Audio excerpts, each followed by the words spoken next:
Hey everyone, welcome to another week of More Than You Asked For, JavaScript and More with me, Kyle Shevlin. Glad you can be here. I'm hoping some people show up tonight on the stream, and I think we're going to have a good time.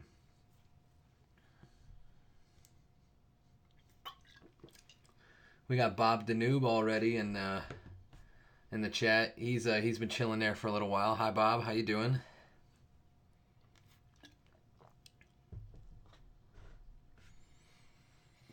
So I have a slightly new setup in my my area tonight. I have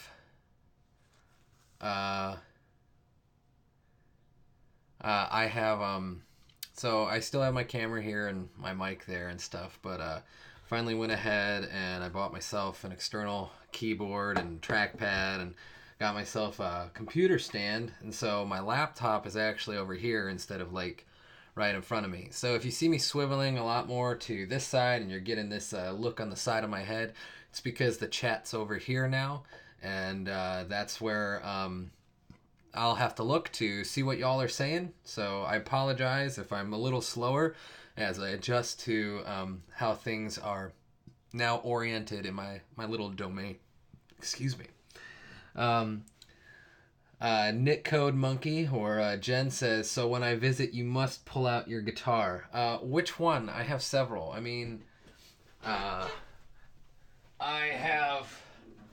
This is the kind of the crappier one that I keep hung up. This was the first acoustic guitar I was given. I had, and I was given it by my youth pastor back in the day. And... still works pretty well. It's really kind of light. Kind of has almost a plasticky feel to it because of the lacquer finish. But it still sounds pretty good.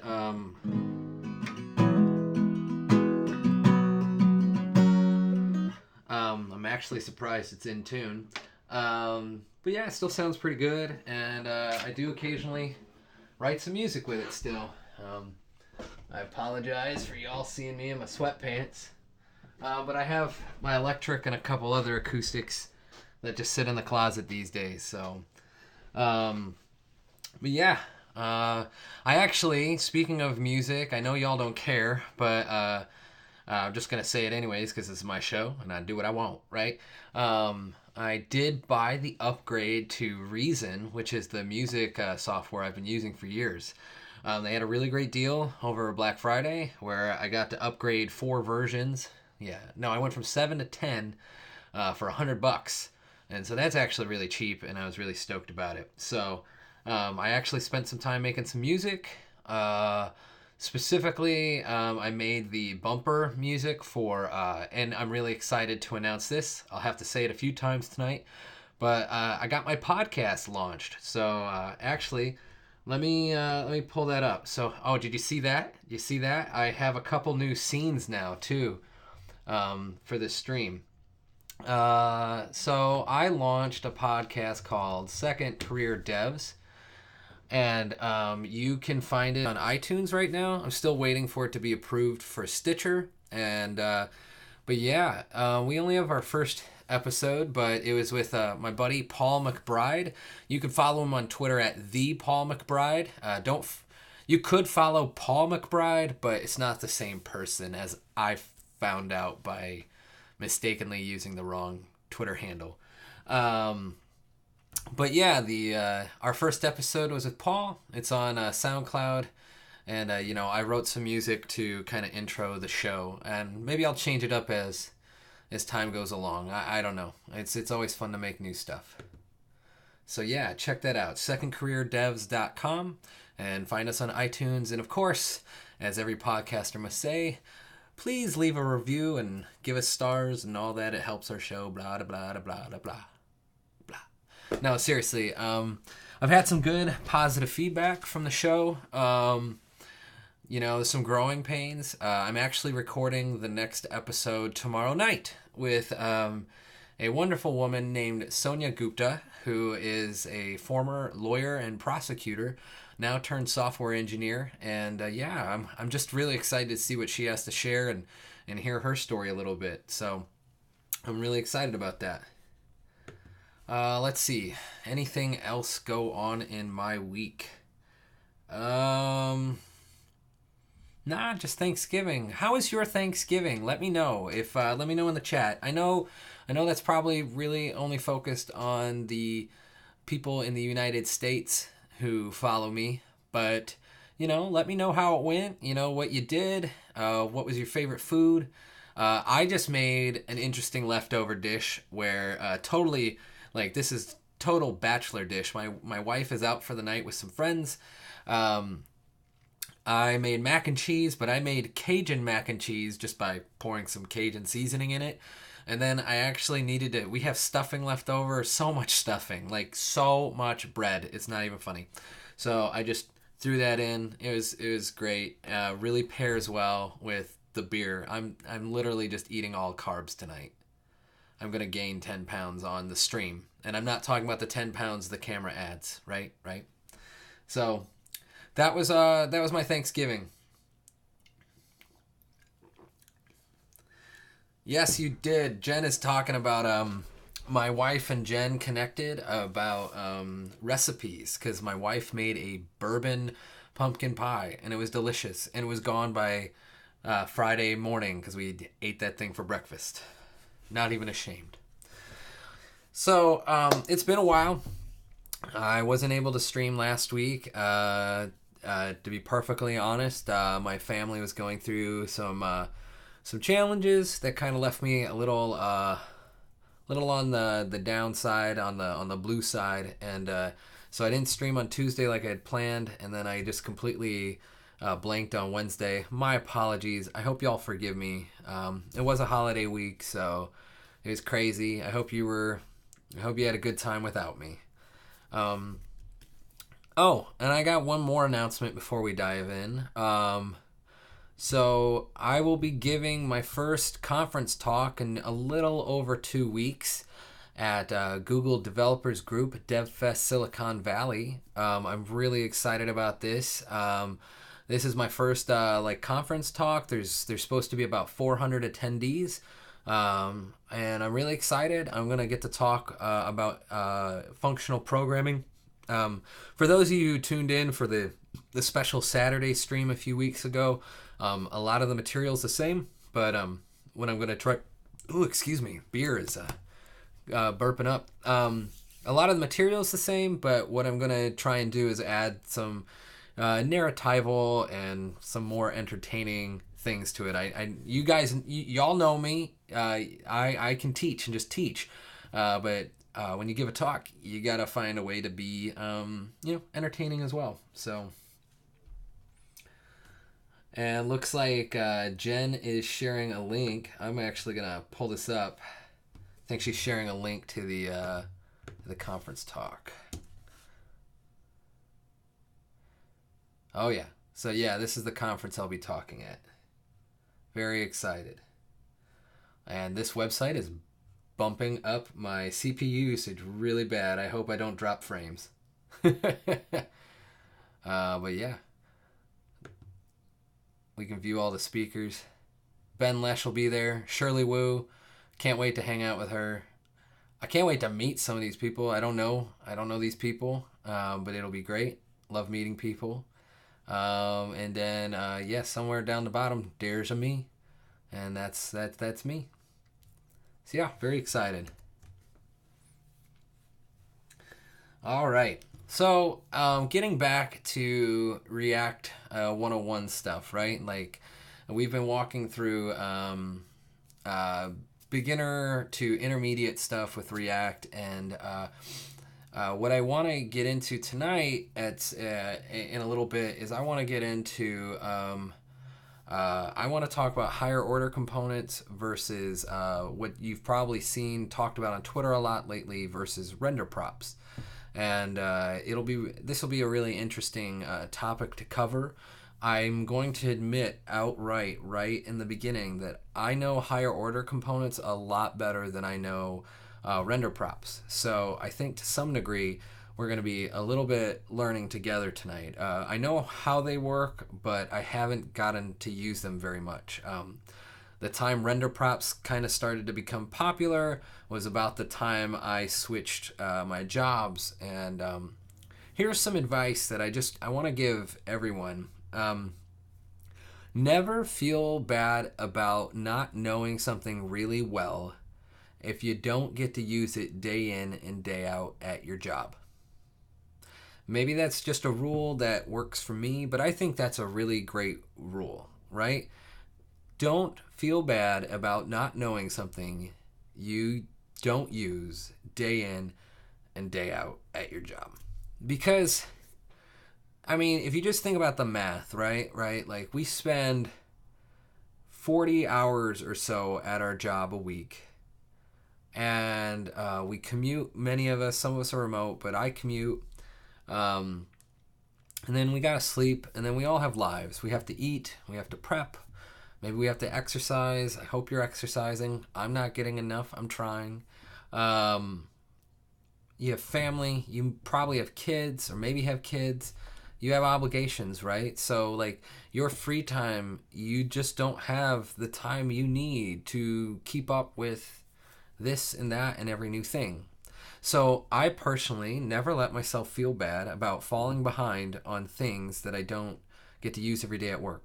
When I get to use them every day at work, I get that practice and that familiarity that makes me really good at it. And, you know, part of why I'm really good at React is I did it for like 8 hours a day for 6 to 8 months, somewhere in there. But I can tell, like, there's things I'm not losing, but you know, I'm not keeping up with all this React 16 stuff. You might have seen that fragments got released in 16.2 today, and I know how they work in theory. I could probably teach it to you, but it's one of those things that, like, I never feel super confident about something until I use it, and I used it often, and I'm like, oh, I know the ins and outs of this, right? So I guess what I want to give you is encouragement, right? There's too much shit to know out there. But let's learn some shit tonight, right? Like, let's learn some good shit. Checking the chat real quick. Jen says, Shirley is great. Tell her hi from me. I will, Jen. I will definitely do that. I'm really excited. She's coming back from Japan. She just talked at a Node conference in Japan. And I've asked her to bring me back some, like, Japanese candy. We'll see. I've never had it. I don't know if I'm ever going to get to Japan, so I figured this is just something cool. So I'll let you know, and I'll say hi. You know, I've got Bob Danube in here, and I just remembered. I mean, I didn't just remember, but it's been in the back of my mind.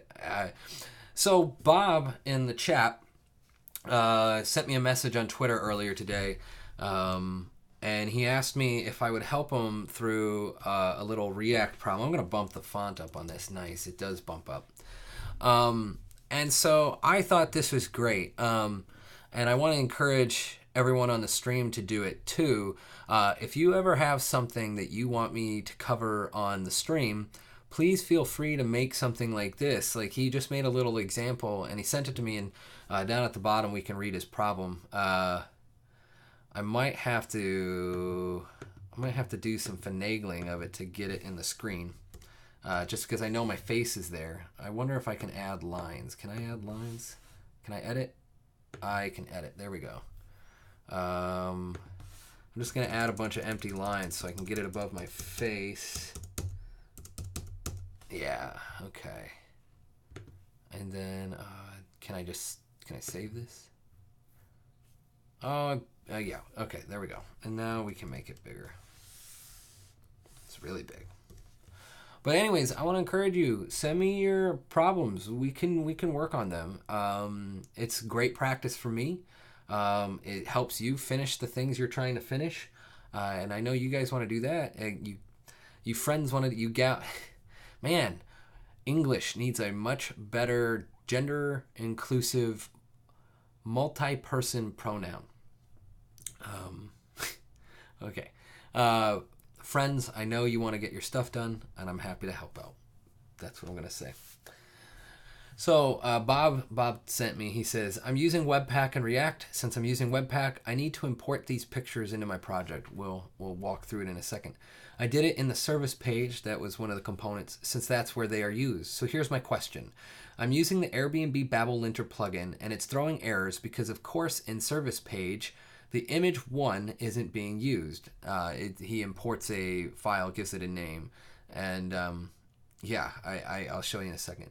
So I get defined but not used error in the linter. And yes, the Airbnb linter is annoying as could be about it. For all the images I'm importing. Is there a better way to do this?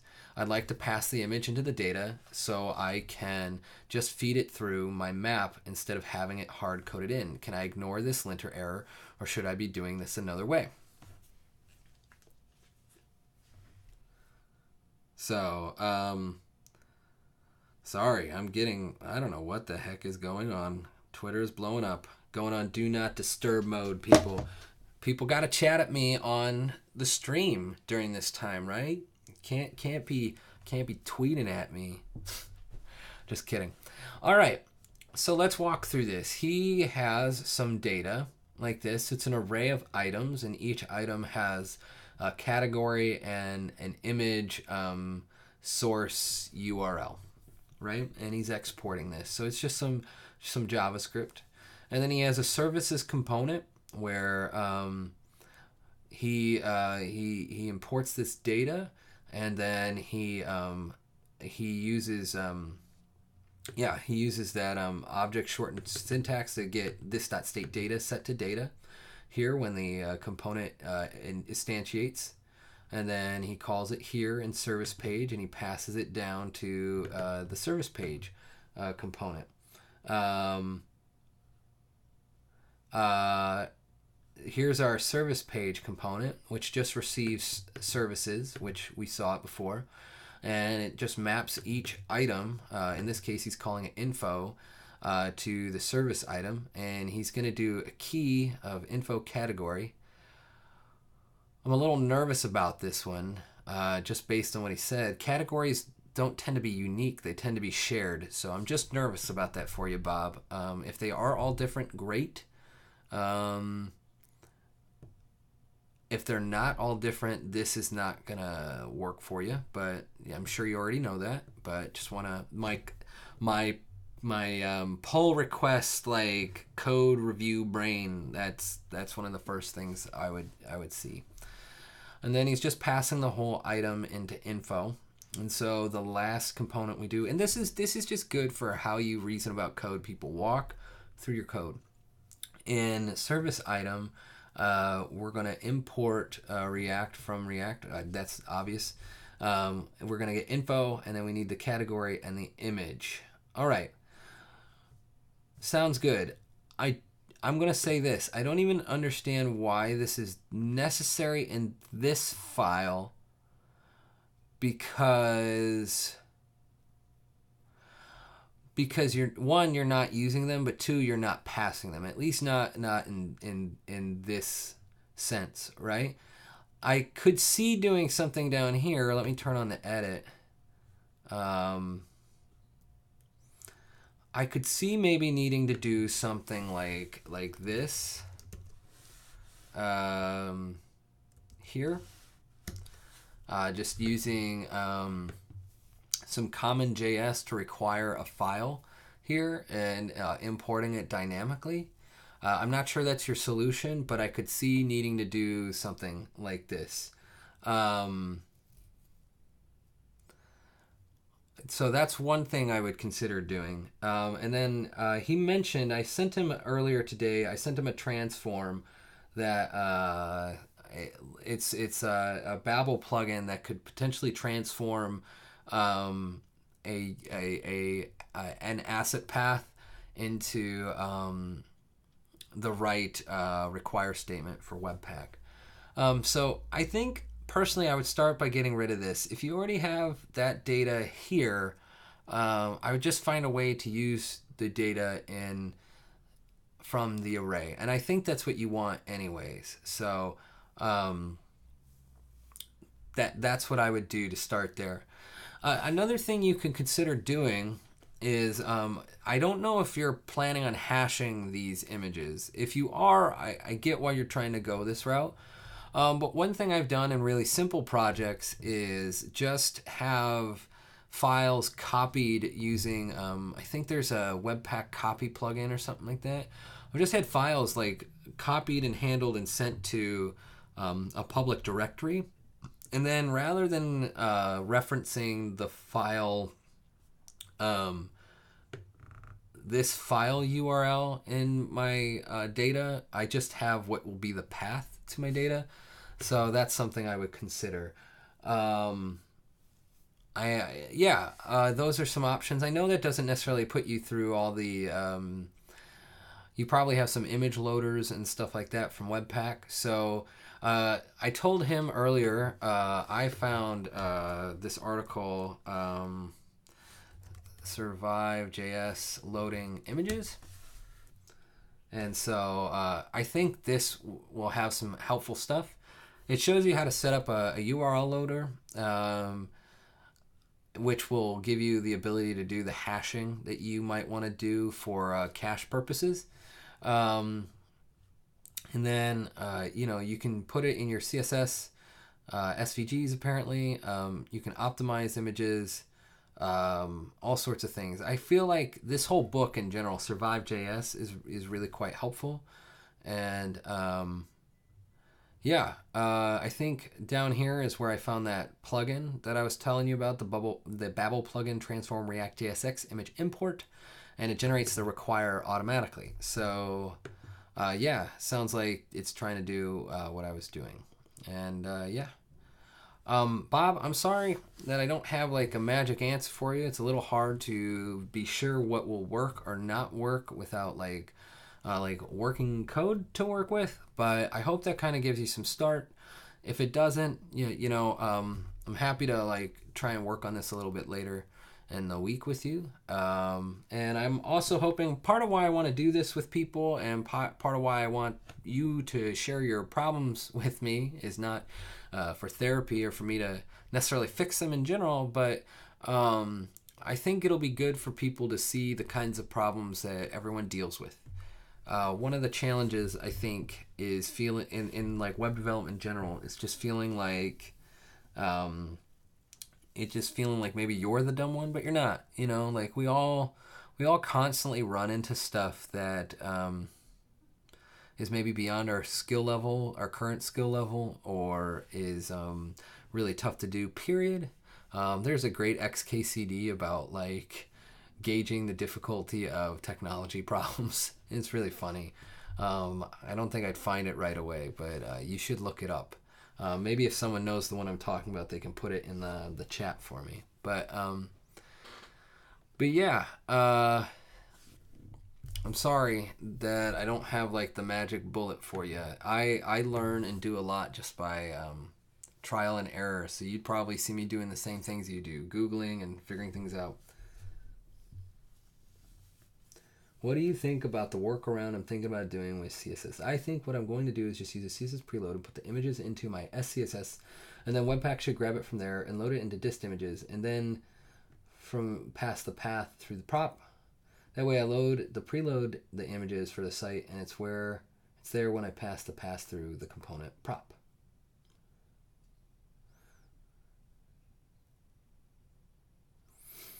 So a couple things. You should probably have a style linter too, but maybe that would be fine in this case. Probably would. As far as the linting error, like I don't actually understand why you're importing them in those files. Like I don't know that's necessary is what I was trying to say. And if you can remove the imports and use a dynamic require, kind of like what Atreus is suggesting and what I suggested, like you won't have that problem, right? You won't even have to store them as another variable. You should just be able to get the path off your array of data, like each object, and pass that path into a require statement. Or it could even be an import statement. Now, check what Webpack version you have. The dynamic imports, there was just a V8 article, like an article on it from Google. It was in one of my emails this week. I'd look it up, but you might be able to just use import in the source, like source import. You might be able to just do this instead of require. I might just be able to do that. And since and the challenge you'll have is you want this URL to be relative to where this component file is. So you might have to do something like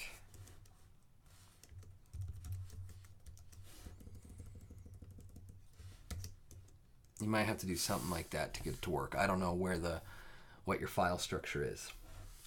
But those are the things I would give a try. And if not, I would just talk. I'm serious. I would tweet Sean Larkin on Twitter because he's like the most helpful dude ever. Seriously. And he's a pretty good singer. I've seen him do karaoke. It was a lot of fun. So I know, Bob, hope that helps. So sorry if it doesn't. But I do want to keep trying these experiments. Send me your problems, people. All right. I am going to close this, though. Sorry. Yeah. And let's get to what I kind of wanted to talk about today. He's not just the guy who runs Webpack Academy. He's the guy who made it. He's also like the main contributor to Webpack. He's a great dude. Like seriously, like you mention Webpack on the internet and somehow he just knows. It's like his spidey sense and he finds it and he's like, well, what can I do? How can I help you? And Atreus is talking about some static asset bundling. So maybe Bob and Atreus, maybe you two should exchange Twitter handles and y'all can figure this out. The internet's a wonderful place most of the time. All right, so tonight I wanted to cover higher order components and render props. And I'm also going to throw function as children in there too. I kind of consider those last two together to be one. They're basically the same pattern with very slight trivial differences. But why this talk? Why this one? Well, I was going to get the higher order components eventually. They're a really important part of the React ecosystem. They were kind of just made to replace mixins back in the day. Back when React was on, I want to say 13 or 14. I think it was 14 was the last version that had mixins. But you could write like a property that was an array, like mixins. Like if I pull up a random component, this will work. Like you could have a property called mixins, and it was an array, and you could like maybe up above you imported your data mixin from data mixins data. I don't even know why I care, and then you'd pass in data mixin and some other mixin, blah blah blah blah blah blah. This is how React used to handle being able to share concerns across components, because when we write our code and eventually we come across patterns, right, that display themselves, and we realize, oh my gosh, this thing is almost like that thing, or maybe like half of it is something I could share here and here and here and there and all this stuff, right? Like that's what we do as programmers. We try and find abstractions and ways to not write the same code again and again and again and again and again and again, right? So mixins were originally that answer, but mixins had a number of problems. And when they got away from create class, and went to ES6 classes, like if y'all might remember, there was you used to be able to do like const my component equals react dot create class. And when we got away from this, there became other options to share code. And so higher order components was one of those options. And so it's really well known. Most people who have done React for an extensive amount of time will know how to use higher order components. And they're covered very well in the documentation on React's documentation. So, but in the last few months, a new pattern has really kind of risen to the forefront and is in fact favored by a lot of people, and that's called a render prop. And I'll show you how that works and what that pattern is too. I'm gonna check the chat real quick. Salt and Burnham says, "Yo." Salt and Burnham is my good friend Chris DeMars from Detroit. What up, Detroit? Man, I do love me some Eminem. I'm not even ashamed of that. I listen to gangster rap all day as I work because I love the steady beats. It's really easy to work to steady beats. And I love words. I always have loved words. So, love great lyricists. Actually, Chris and I, we recorded a podcast on Monday evening talking about job interviews and all frankly, all the bullshit that goes around that. So, you need to check out his podcast. It's called Tales from the Script. And I can't wait for that episode to come out. It's gonna be, I think it's gonna be a good one. I think that topic we could talk about it all day. We only talked about it for about 45 minutes though. We didn't want to bring up too many traumatic memories from bad interviews that we all had and y'all all had and all that. So anyways, more good news, right? Okay. I want to show you why I thought of this topic today. I get an email every week. I'm going to show you my email really quick. Please do not find anything embarrassing or weird or read my finances. But I get an email every week called Full Stack React, and I recommend that you sign up for it because there's really great React articles every week, and it's based it's from this website here, fullstackreact.com. You can go check it out, and you can sign up for the newsletter. And this book, I've never read it, but knowing the people who wrote it down here, you can see especially here, Tyler McGinnis. He's the guy I really know about this, and he knows tons about React. He's written about it a lot. I can't imagine this not being a great resource. So check it out, Full Stack React. But you can sign up for a newsletter that you get every week from Sophia Shoemaker. She is a really fun person I got to meet at React Rally, and so I really enjoy the curated email that she gives. But in that email, I'm going to close this tab. In that email, she referred to this tweet by James Kyle that is, which do you prefer, higher order components or render props? So that's why we're talking about it. And he shows an example of both here. It's kind of hard to see. I get that. See if zooming in helps at all. And we'll write these out, but a higher order component is a function that takes a component as one of its arguments and uses that component and does something else with it. In this case, we're getting a target value from the context, and we're going to apply that target to the component as a prop. And then you see it used. So the higher order component wraps a component. In this case, it's a stateless functional component, right? So it's just props. And then props.target is available. So that's how this is used. And then a render prop, on the other hand, uses a prop on the component called render, hence the name. And basically it expects a component, and you pass down data that way. So in this case, we're still getting the same target. But instead of up here, we returned a new component and we spread the props in, and then we added target as a prop. Instead, down here, what we're going to do is we're going to call the method, we're going to call the function that's supplied as render, right? That's the prop, right? See this prop here? we know a function is coming, and this is what we're going to give to the function. We're going to give it an argument. In this case, we're giving it an object that's got the target on it. And this is a typo right here. This should say props, but essentially we have rendered into the props a target. And I think this will make more sense when I type it all out for you and make some examples. So let me unzoom this. But I recommend you go find this tweet, and it's really interesting.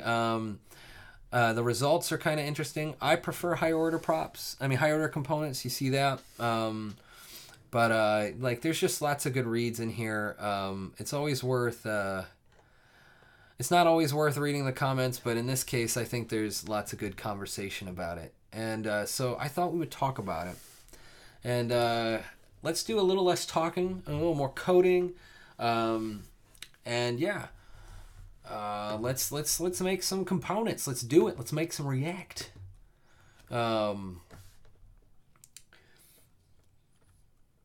Checking the chat real quick. Salt and Burnham's talking about his Hacktoberfest shirt.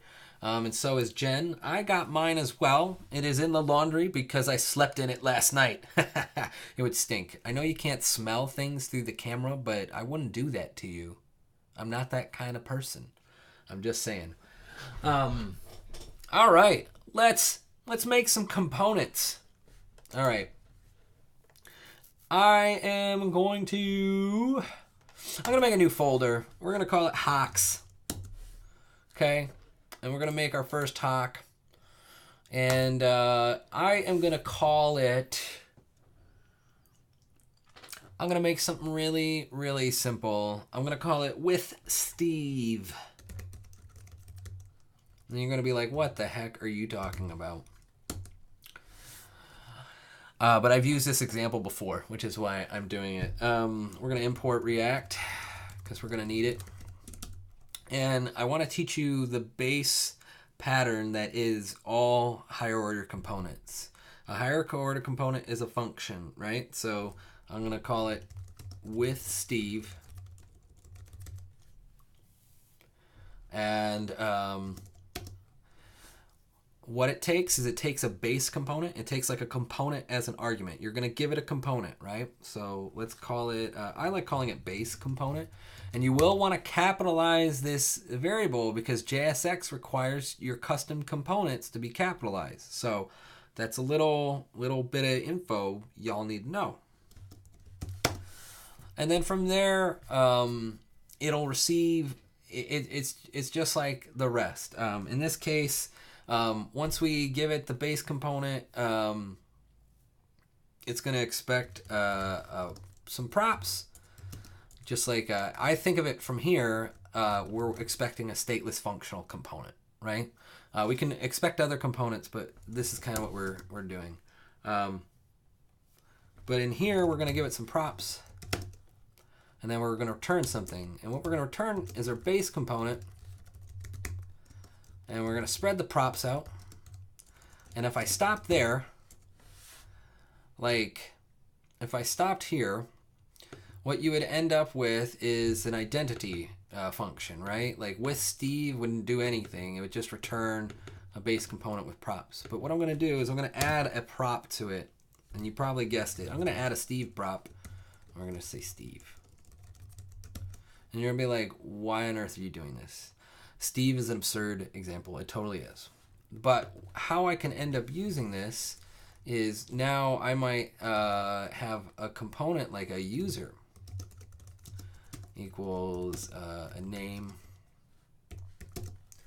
And we might return a div and an h3, and we might show that name, right?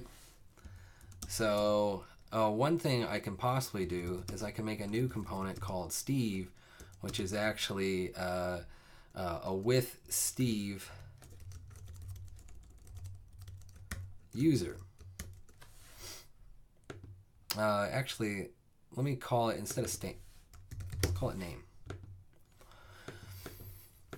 And what ends up happening with this is Steve, no matter what I end up giving it, I could give it a const, I could use it like Steve, and I could give it a different name, like Bob. Thanks, Bob, for letting me borrow your name. This will always be Steve, because we've overridden it with our higher order component. I don't think this is maybe the best way I could explain this. I know it makes sense to me. I'm gonna back up a little bit. I think I can do a little bit better. Let's work through this. Okay.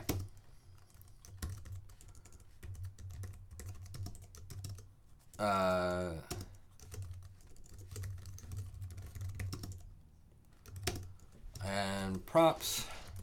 Let's start from the very beginning.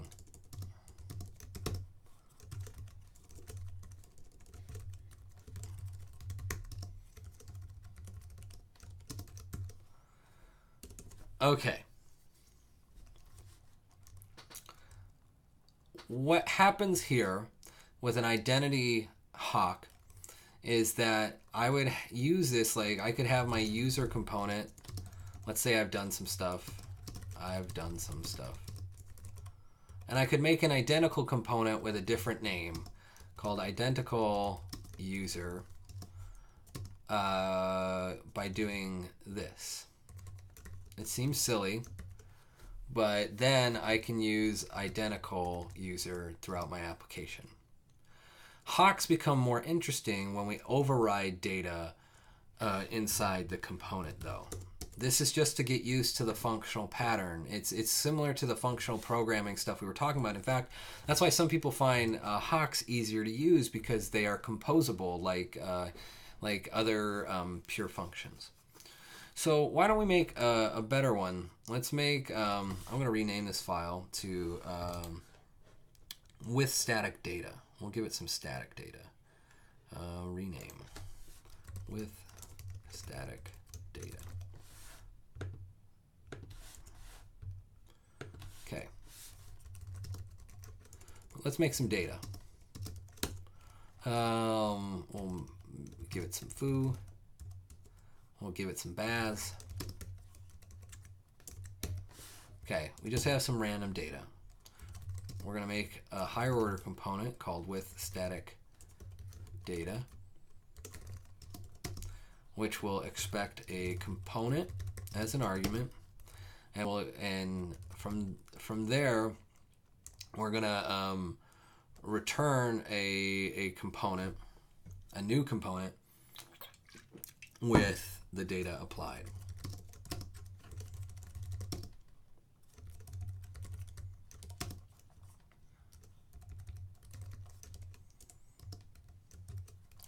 I think this will work. And let's export.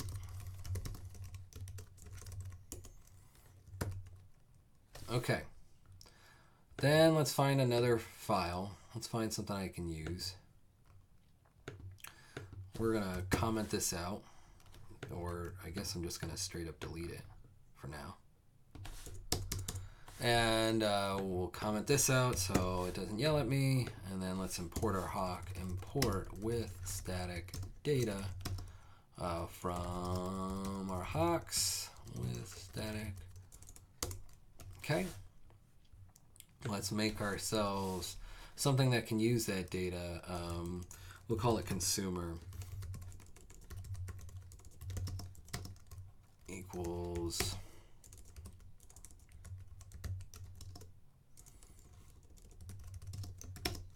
and we'll just give it a div, and one of them was foo, so we'll display bar. One of them was baz. We know they'll be on props.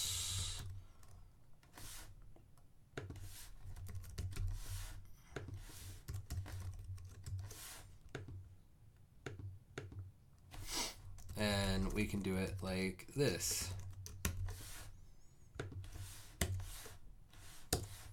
And if I did everything right, I swear I understand this.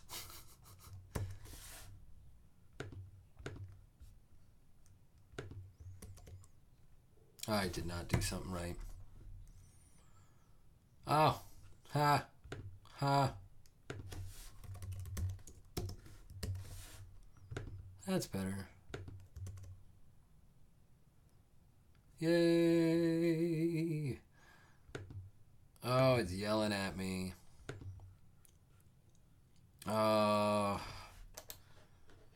gotta rename the extension. I told you, Airbnb's linter is really, like, mean. He yells at you. You can't use JSX without it being a JSX extension. Okay, there we go. It was working. What happened? Oh no.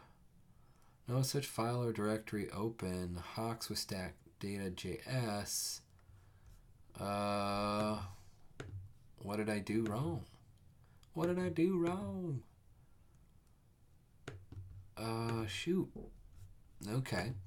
Let's just work through it. Maybe I'll just restart the Webpack thing. Maybe it just didn't like that I renamed the file. Sometimes it doesn't. I need that Jeopardy music while I'm waiting for it. See, compiled successfully. Sweet, it's working. I'm going to make it a little more explicit. I'm going to say foo is and bar is, or baz is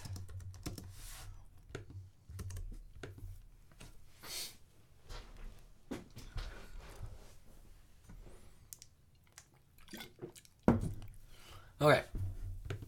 There we go. Okay, so this is a little confusing. I understand. And maybe not a great example. I guess that's what happens when you do things on the fly, right? But let's look at it in React. Okay.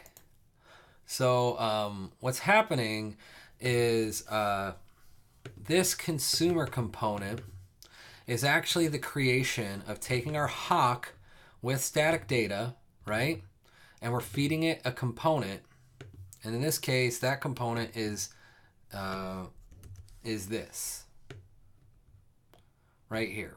We're giving it that component, and then it's expecting props, and then we spread out the props in the data, and those props could be like this, like name equals Kyle, right? These are the props supplied here. And I could even do the name is props.name. Please work. Okay. So it's a little confusing at first, but it's expecting a component. The component's still waiting its props. And that's why we can spread the props out and we can spread the data out. So this doesn't seem all that useful, but if you were to look at a library like Recompose, which is a really amazing library, that's the API. I'll go back to the main file. This whole library allows you to build up your entire application using stateless functional components with higher order components. So, for example, we can add state to a component. We could do like what they're doing here is like they're adding a switch function that gets added to enhance the stateless functional component. It's a little hard to really kind of to get. I'm doing such a bad job of explaining things tonight. I'm so sorry. My friendly Kraken asks, are you a front-end software engineer? Yes, that is what I am. How can I explain this better? And feel free to ask questions in the chat. I know I'm doing a shit job tonight, but that's okay. You know, we don't always have our A game. No reason to get too worked up. Okay, what is happening? So a higher order component is a function. It's not a component. It's a slightly misleading name at first. It's a function that takes a component as an argument. And since components are functions, that's where the higher order comes from. In JavaScript, we have this notion of higher order functions. It's in any functional language, and JavaScript can be used functionally. But a higher order function obeys one or both of two laws. It either accepts a function as an argument, which is what we're doing here. We're accepting a function as an argument, or it returns a function. In this case, a higher order component does both. And it also happens to take a component as that higher order function, and that's why it's called what it is. So that's a little confusing. But we can compose higher order components together to make enhancing components. So I'm going to do this again. We'll do some named exports instead. I'm going to rename this again, refresh it. We're just going to do index.jsx. Going to start it over. It's going to fail. That's fine that it fails. We're just going to pull in all the hawks. We'll call it import as hawks from hawks. We're going to make a couple hawks, and we're going to compose them together. And that'll fail for now.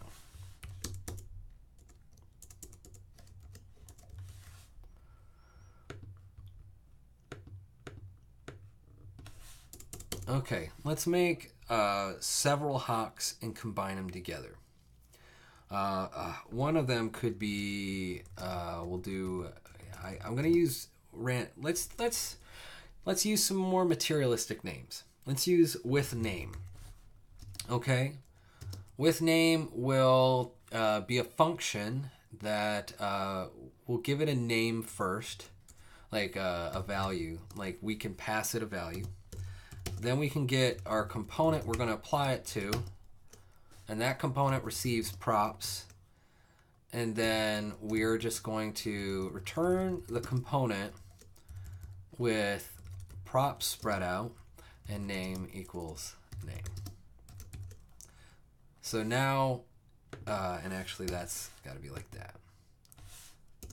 Let's do with age, and we'll follow the same pattern.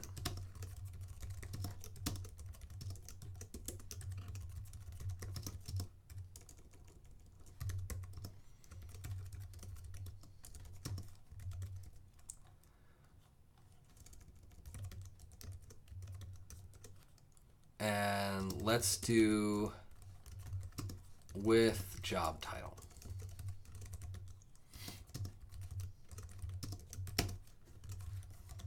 You're starting to sense, I hope you're starting to see a pattern of all of these.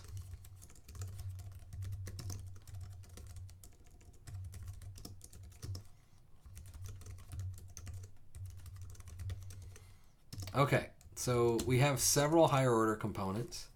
We can let's export them all.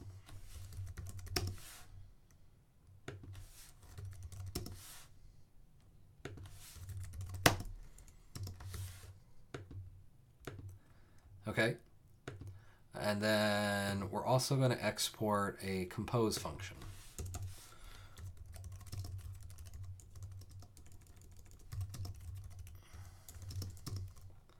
And compose will take any number of functions, then a value. It's going to return a function expecting a value. And then what we're going to do is we're going to call reduce right on it. This is just some boilerplate that I've done enough times that I don't really have to think about it enough.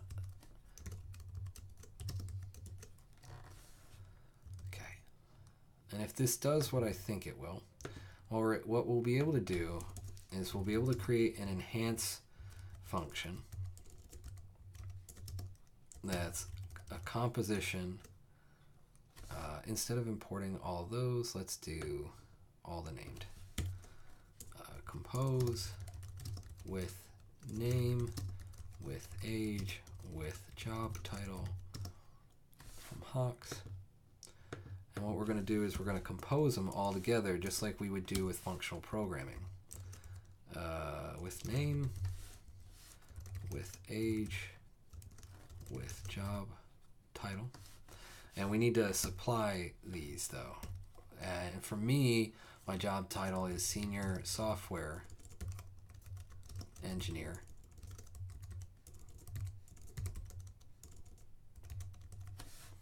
My age is 32. My name is Kyle. I see some talks about my beard. It is partly genetics. My beard is really, really thick naturally. I think it's something that was given to me because my hair was taken from me so young. That's just how I justify the world. Kill another. Oh, shoot, man. It bumped off the screen. Don't display components, smarter internal components, compose them. Variation and not using the word component would make this much faster to pick up. Yeah, I think you're kind of right. That component was a tough one. Like if they had just called them higher order functions, I think it would have been faster for people to pick up. I totally agree with that. I think the word component is just meant to say returns a component. Atreus hits on that. Yeah,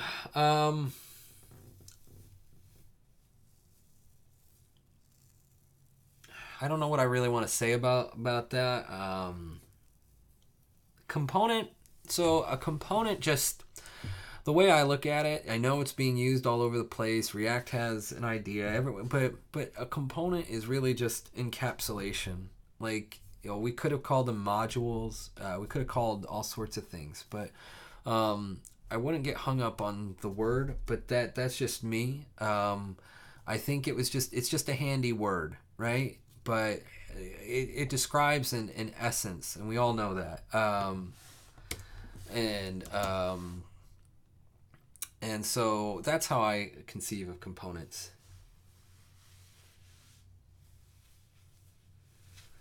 All right, so we have this composition of functions together, and due to the way these functions are written, they're waiting for a component to apply them to.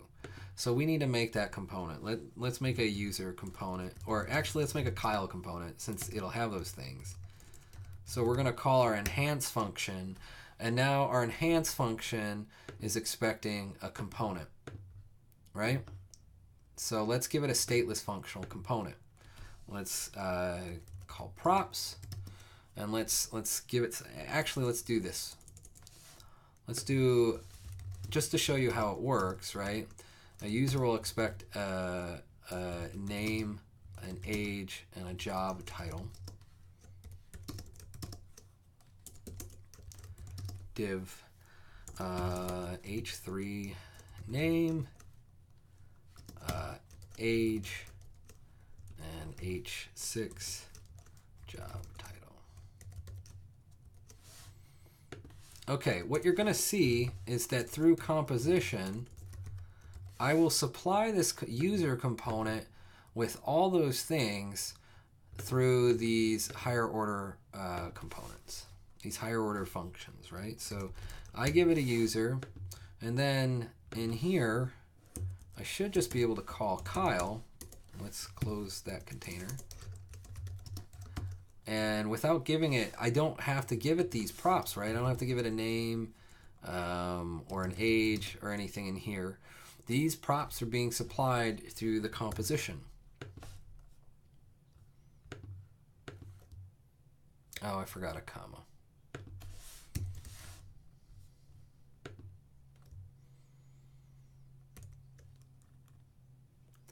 And it works, even though it's yelling at me about not doing any prop validation.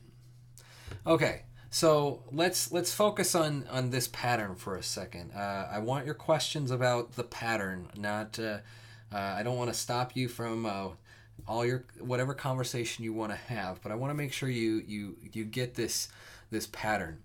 A higher order component is a function that can take some values or some data, but at some point it has to take a component as an argument, and it returns you a component.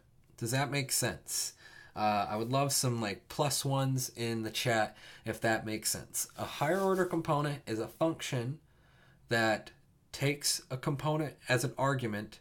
It can take other arguments, but it takes at least a component as an argument at some point, and then returns you a new component with some data applied to you.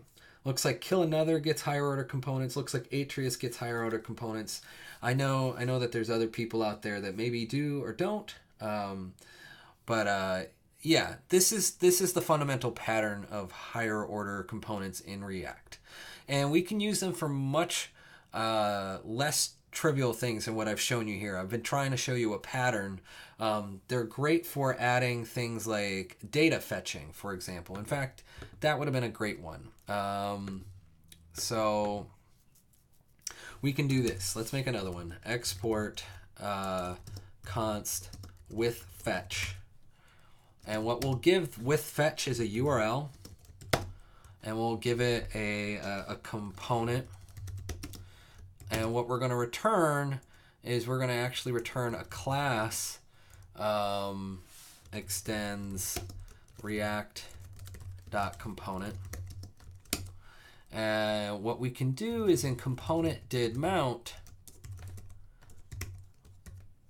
we can take our URL and we can do fetch URL. Then with our response, we'll turn it to JSON. Maybe we're just expecting JSON. And then we can call set state, with our data, we can return this dot set state data. And then in our render method, we want to return our component that we were given up here. And what we'll do is we will set like the data prop on it to this dot state dot data. Does that kind of make sense how this would work? We would be able to use this over and over again in our applications, because what we'd be able to do is we could make several components, but each have them fetching different data, with fetch, and we can give it an endpoint, users, and then we'd hand it our user list. And maybe it fetches it, and now we use data, and user list would expect to use data. And we can use with fetch again. We could do repos. Maybe this is GitHub and repos list. And it could be for other things. So this is one way. We can share concerns across many components. Is with a higher order component. It's really challenging to some people for a few reasons. One, there's a degree of opaqueness between where certain props are coming from into your final component, right? Like if we look just here, we have this user component, we have this, and this. It's maybe not obvious that like our composition supplies these props, right? Like it's one of those things, like a functional programmer probably wouldn't get too lost because they're kind of used to doing this kind of stuff, but someone who's maybe not used to composing little functions together or using this pattern might be like, how did I get name, age, and job title? I didn't give Kyle a name, right? Or an age. 32. Right? I didn't give these to the component. That's the pattern I'm used to.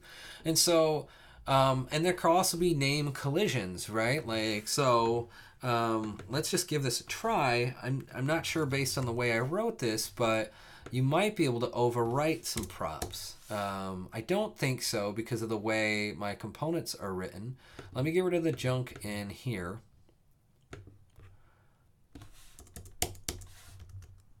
Get rid of that junk.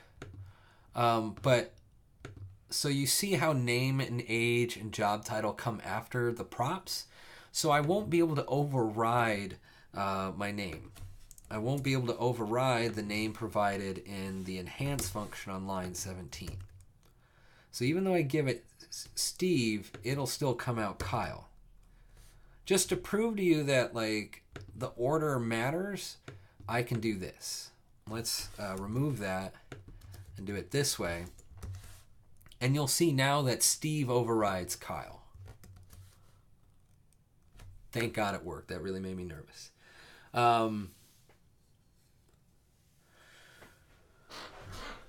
Okay, I'm going to catch up on the stream real quick. Fry Tyler, always good to be able to jump on and see you streaming. I agree, Tyler. Good to see you in the chat. Thank you for being here. Kill Another. Very functional approach of separating content. JSX and HTML composition, I like it. Yes, that's precisely what higher order components are. It's a functional programming pattern.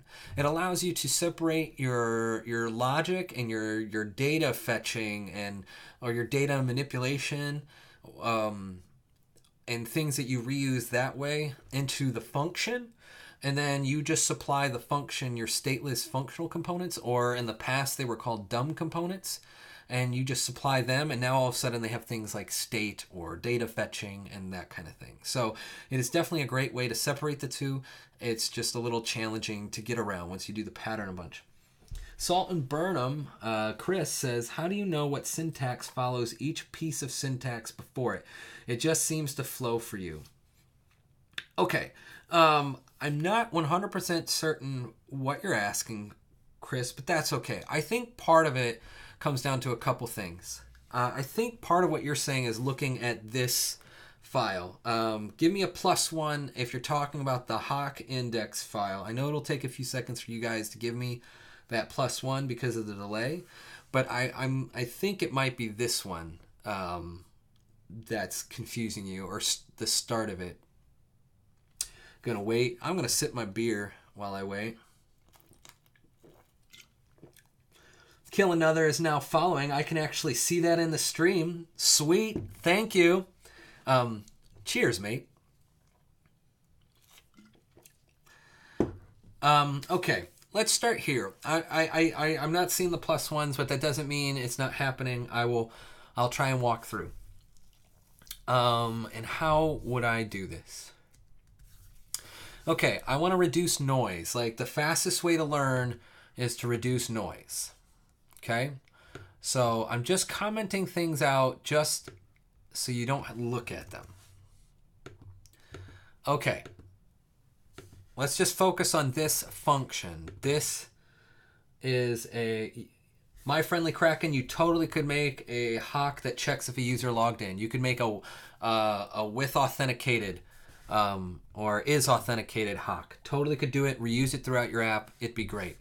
Okay, let's start here. This is a function. We're using ES6 arrow syntax, which, shoot. Let me explain that really quick. In JavaScript, we used to do this, right? Like, we can still do this. This is great.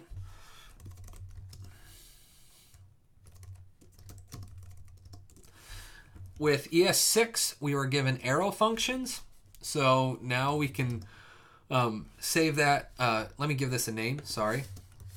ES6, we were given arrow functions, which look like, instead of, yeah, I'm killing myself here. arg1, arg2. Are you kidding me, Kyle? Okay. We got a new syntax. I know this is confusing to some people. I'll write it out. X plus Y. Okay.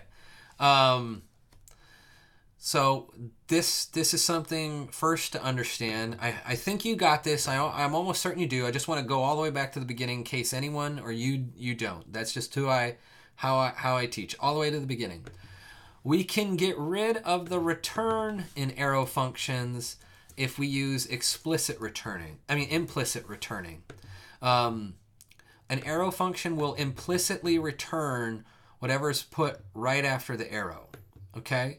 And if we need it to be on multiple lines, we can wrap it in parentheses. So in theory, this would still work. Okay? So we're implicitly returning X plus Y. I heard one of my cats cry. I may have to feed him in a short bit. Take a little break, get another beer. Okay, so an arrow function implicitly returns this. What I'm doing down here is I'm doing what's called currying, where we take a function that normally would take multiple arguments and we break it into a series of functions that only take one argument at a time.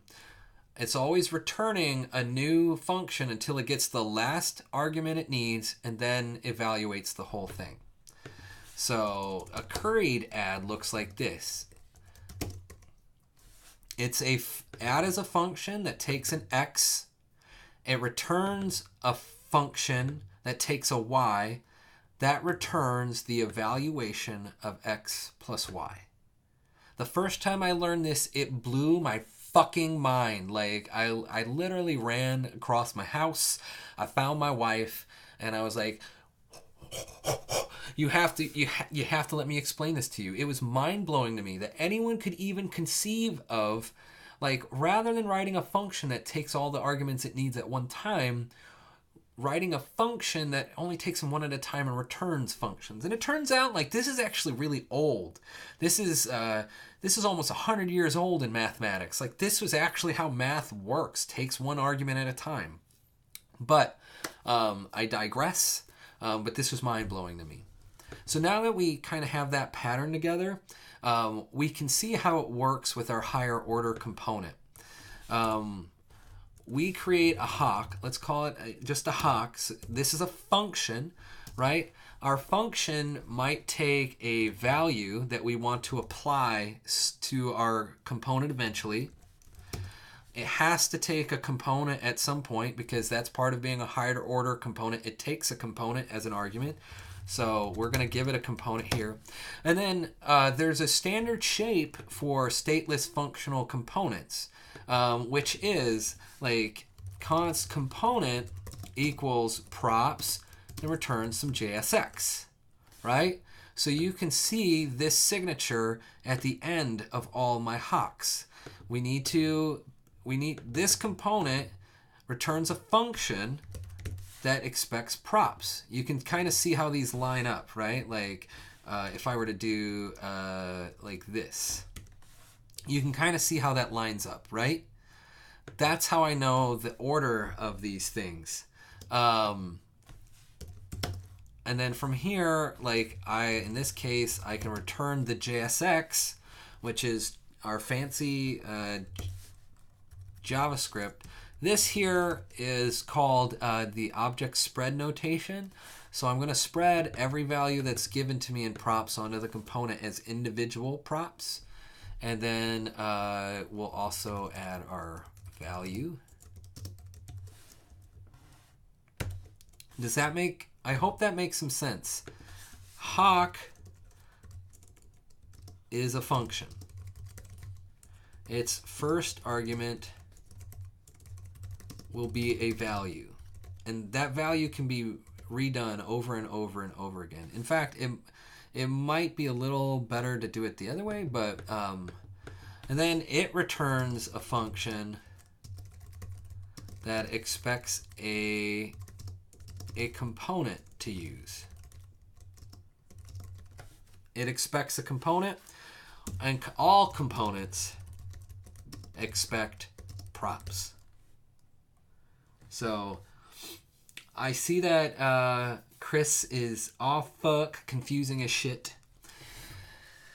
I'll tell you what, buddy. Some people find CSS Grid or Flexbox confusing as shit. So you're in good company. Don't panic.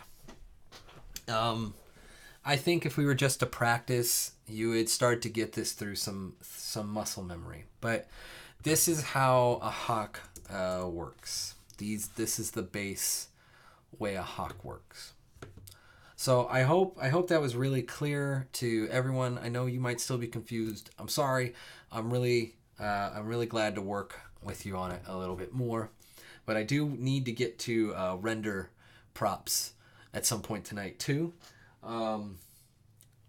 Stay with me, folks. Give me 1 minute. I'm gonna get a new beer and I'm gonna give my cat some food. People in the chat, maybe start asking some questions that I can answer when I get back. or help Chris out, or give Jen some really great recipes. She loves good recipes. I love good recipes. I want to see them. Give me 1 minute. I'm so sorry. Yep, let's give you some food.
All right, folks, I'm back. Cats have some food. You may hear it like making a little bit of noise in the background, but they're good. Normally I feed them right before I start the stream, but because I started early, that was a little off their schedule. I'm catching up. I'd share my turkey wild rice soup recipe, but I don't have it written up anywhere. Used it with my leftovers. Well, thanks for the sentiment, Atreus.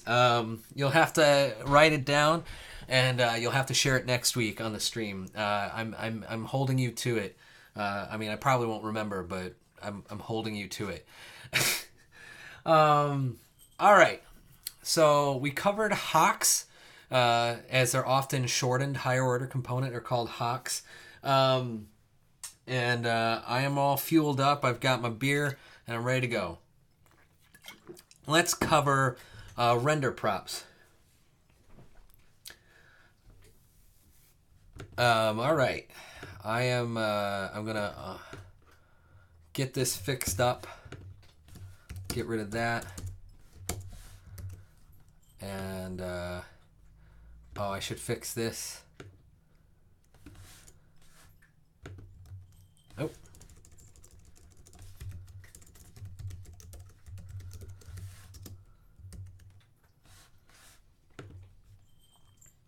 And that should work. Okay, we're going to cover now render props, which is kind of, mentally to me, it's the inversion of this. Render props derives its start from this known pattern, function as child components. And so I recommend finding this Medium article by Merrick Christensen. This would be a great introduction to the pattern. It's a little interesting to think about, and we'll walk through it. Excuse me. All right. I'm going to make a new folder. We'll call it render props. Or maybe we'll just call it RPs. New file, index.js. Got to import us some React from React. And let's do a function as child component first. I'm checking out the chat real quick. Klempman asks, could someone in the chat tell me what a component is? And I see no one's taking him up on it, so allow me to give a chance to answer. So as we've kind of talked about in the chat today, component is kind of a loaded word. I personally think of component as the encapsulation of some concern. That's not really helpful. That's one of those like technical terms. But I think when you start to think about it in your code this way, including when a component maps to UI, like you're taking a UI concern and you're encapsulating it in a component. In fact, I kind of mentally map all components as circles in my head. Or shapes in general. They're a shape that contains something, and then I have these conceiving lines of data flow that are different sizes. It's how I mentally model React in my head. As far as React, components are typically encapsulated logic and data that eventually gets rendered out as DOM. So that is what like a component is, right? Like it means like whatever state is kind of given to it or stored in it is never able to escape to other things unless we explicitly make it so. There's no leaking of data. I hope that kind of gives you some idea what a component is. I hope that helps. Chris, Salt and Burnham, ask your question away. I'm going to get started on the render prop stuff, and I will get to your question. So the render prop pattern derives from the function as children pattern. I want to show you that first. So a function as children pattern might look something like this. Let's just make it a stateless functional component. And we will just give it some markup. But what we're going to say is that the name derives function as children is that children, what we're going to give the child of our fac component is a function. We're not going to give it other JSX. We're not going to give it markup or a component. We're going to give it a function. And so what we can do here is we're going to call props.children, and since we're going to expect a function given to it, we're going to give that function the arguments we want.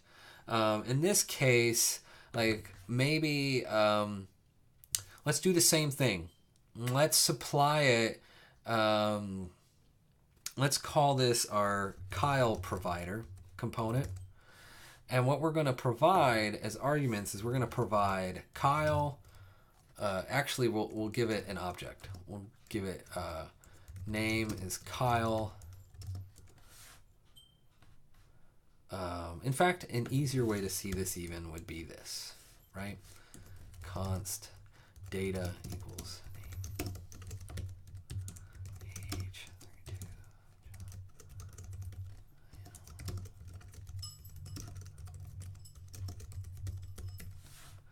Okay.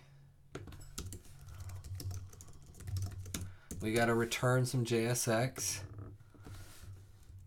And what we're going to do is a function as child component expects a function to be passed as the children. And so functions need arguments, and what we're going to give it is our data. Our data is going to be the object. And then we can export default. Well, let's just export a named Kyle provider. Export const Kyle provider equals.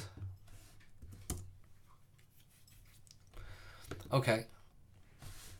So now we have a function as children component. Let's go back to our components. Let's get to our app. I'm gonna keep using this, but I'm gonna use it a little differently, and I'm gonna get rid of that. And I'm going to import, what was it called? Kyle provider. Okay.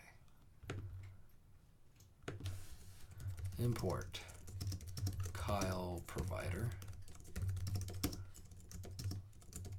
from RPs. Render props. It's a bad name.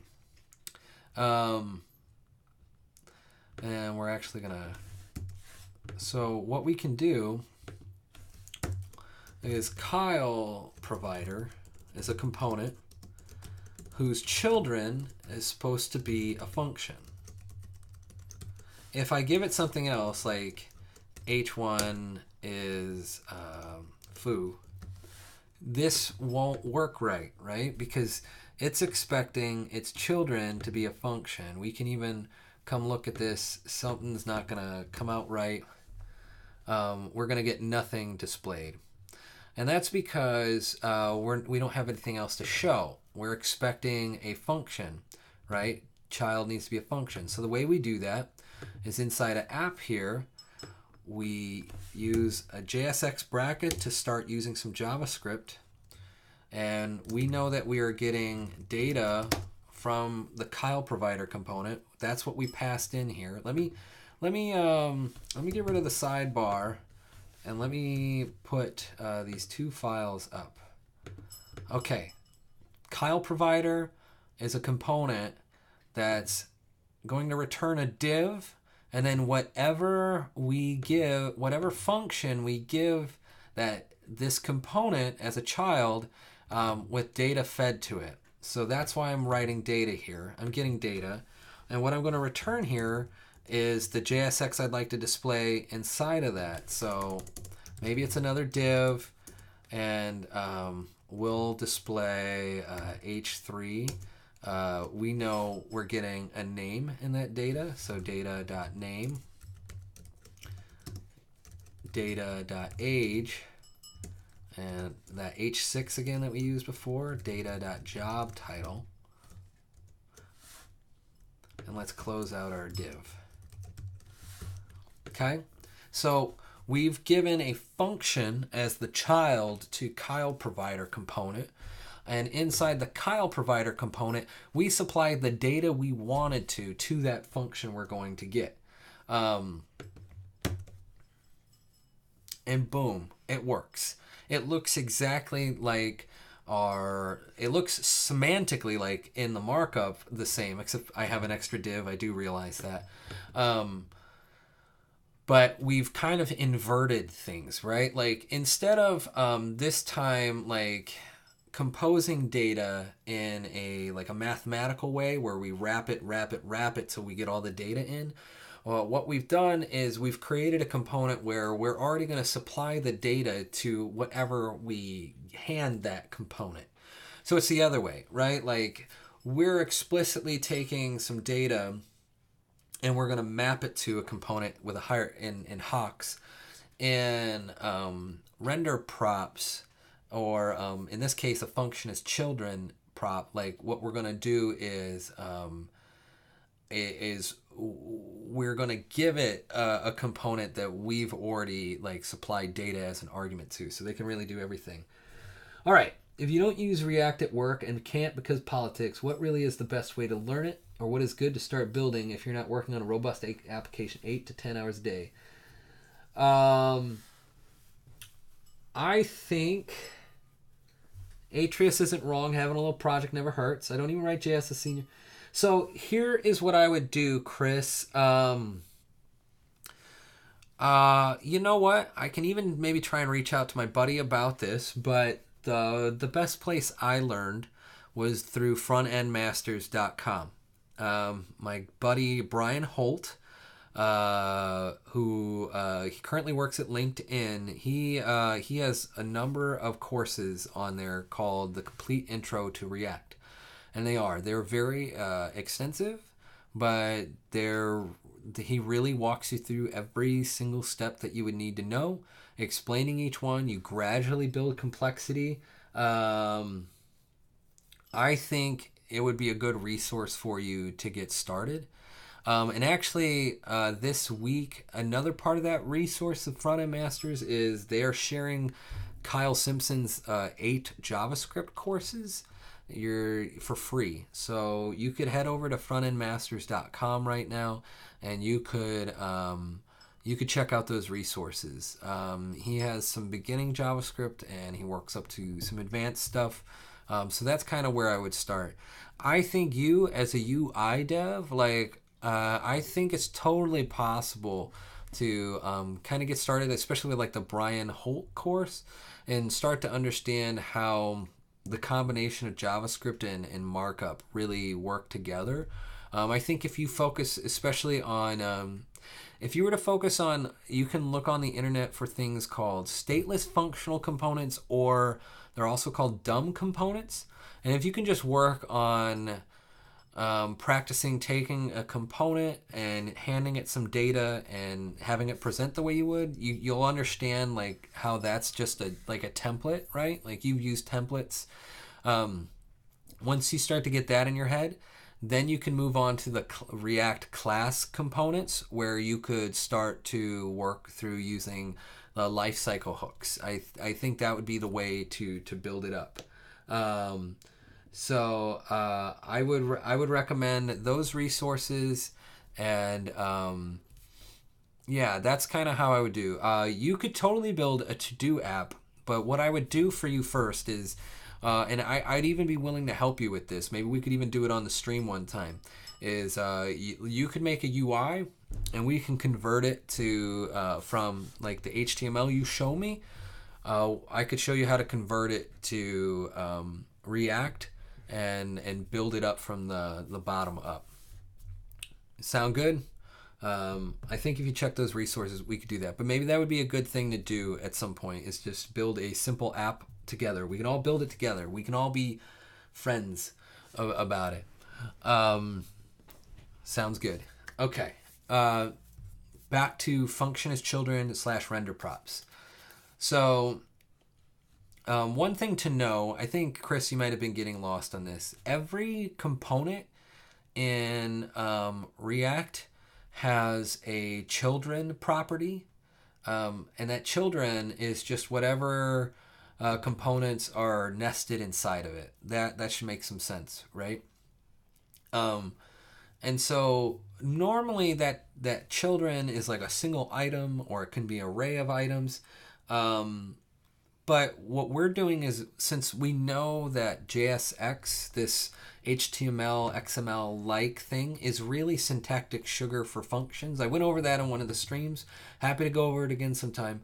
But really, these are all functions.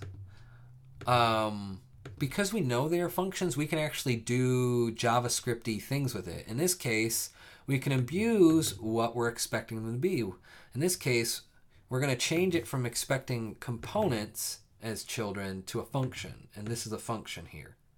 Like, I could write this with the function keyword if that would help it make a little more sense. It'll be the same. Let me get rid of that, and then return. And we just need to return all our markup. And then I need one more closing. So that's the same, right? Like, we're giving Kyle Provider a function as its child, and Kyle Provider gives that function as its argument the data that we've made here. And that should be equivalent. We'll refresh the page. Kyle 32. We're getting our data passed through. In fact, like, I can give it another one, like foo, and just a string.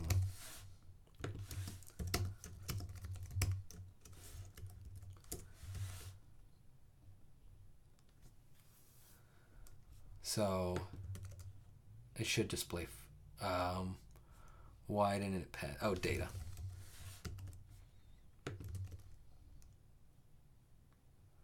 Huh?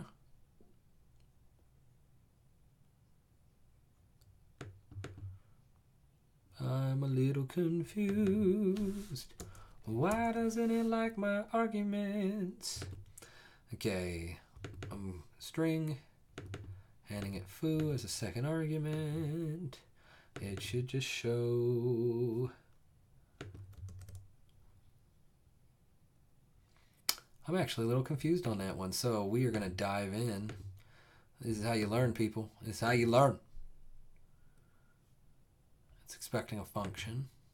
Have I given it anything? Name.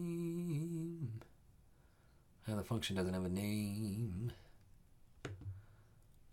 I'm giving it 2 arguments. I'm supplying it 2 arguments here.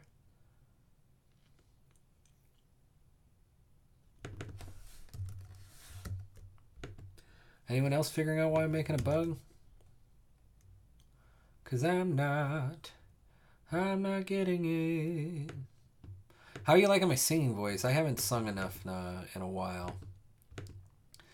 I used to have a really big range, like 2.5, 3 octaves. I don't quite have that anymore. That's what happens when you don't spend your days singing. Instead, you spend your days hunched over a computer, weakening up all those ab muscles. Desire TV says, hey, good to see you. And Kill Another thinks, oh yeah, the VS Code live share, that could be really cool for a live collab sometime. You know what? I don't know why this is fucking up. I'm not going to deal with it right now.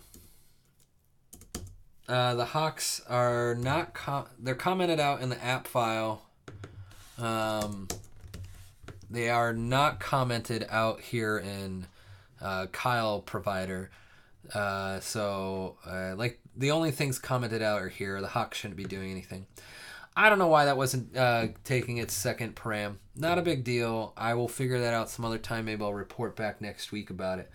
But what we've done is we've kind of inverted control. Like, maybe an easier way to see this would be to destructure it. Like, we know we're getting these arguments from Kyle provider, and we can totally change this up now. We don't need the datas. Let's get rid of those. Like, we can do whatever we want, right? Like, we can... I don't know what I'd want to do. Maybe I don't want age to be there. Maybe I want age to be down here. Age. And we can actually reuse this, right? We can use Kyle provider again, and we can hand it a different function. It's just expecting the same stuff, though, right? Maybe we only want to use name this time. And we're going to return a paragraph that says, this is name. What it kind of does is, I think of it as inverting who has control over what you do with the data that you're given. So both of those should do stuff with the same, there you go.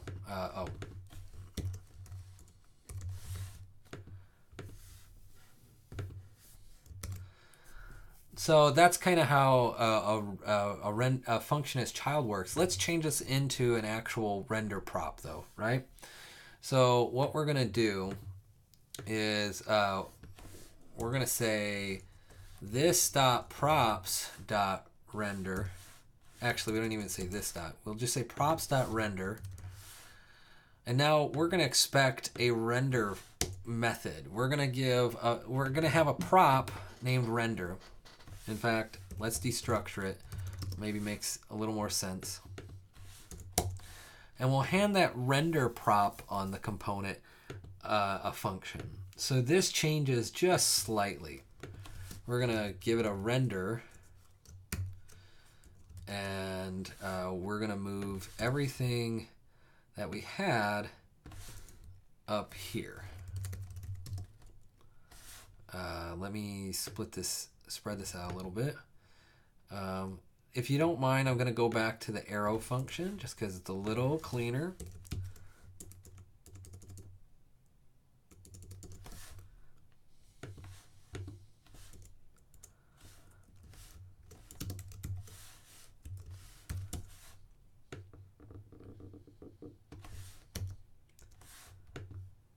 Make sure I got that all right. That looks correct to me, and we'll do the same here.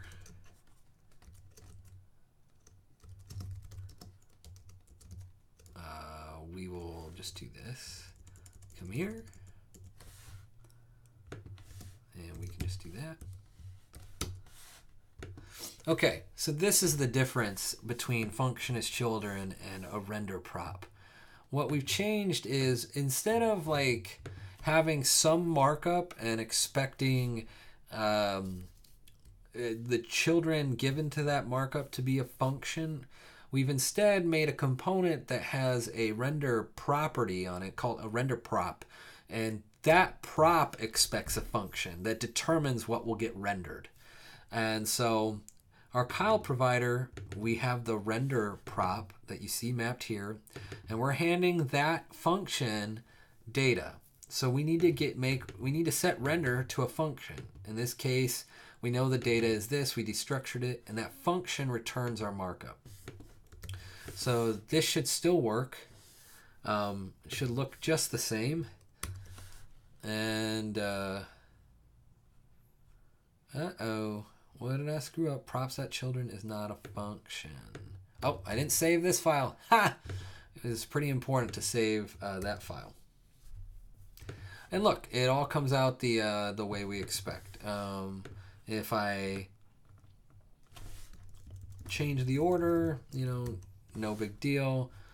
I'll just flip around. So those are the two different patterns. If we look back at the tweet from before, this might really help, right? Like, let's blow this up. In one pattern, we made a function that takes a component and we map some data onto that component. And you see that here. We make a new component by taking the function, handing it a stateless functional component in this case, and this function maps a value to our component. In render prop, we kind of invert that. We say, I have a component that's expecting a function to be given to the render prop, and that's what you see here. Render gets a function, and that function ends up being the output of the target provider component. Give me some +1s if you're following me, or ask some questions if you're not. This is some advanced shit. I get it.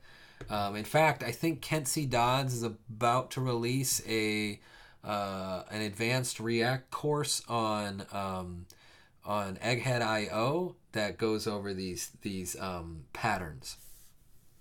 And so I'm gonna be honest. This isn't React 101. I'm sorry. This is at least React 201. Looks like I'm getting some +1s. People are following along. Good. I'm glad y'all are getting this. So why would you want to use these patterns? Well, I think that's a really important question. It might not make sense right away why these two patterns are really useful, but what they give you is an opportunity to share code throughout your code base. So like a good example of using like a render prop in this way would be maybe what we would want to give it is render expects I think I'm trying to think of how to do this. My buddy Kai Hohenberger, you might know him better as the guy who created Emotion. He also created a library called Holin. And Holin uses the function as children to do data fetching. And I think it's a really interesting pattern. You write like, you use the Holin component, you give it a prop, and that prop is your URL. And then inside the component, it uses that URL to do your fetching and then supplies that data as your function as children. So without looking at that code, I can kind of imagine what it would look like is like if we were going to write it ourselves, like let's comment this out, like we'll even just call it Holin just to go with them. This would kind of look like this.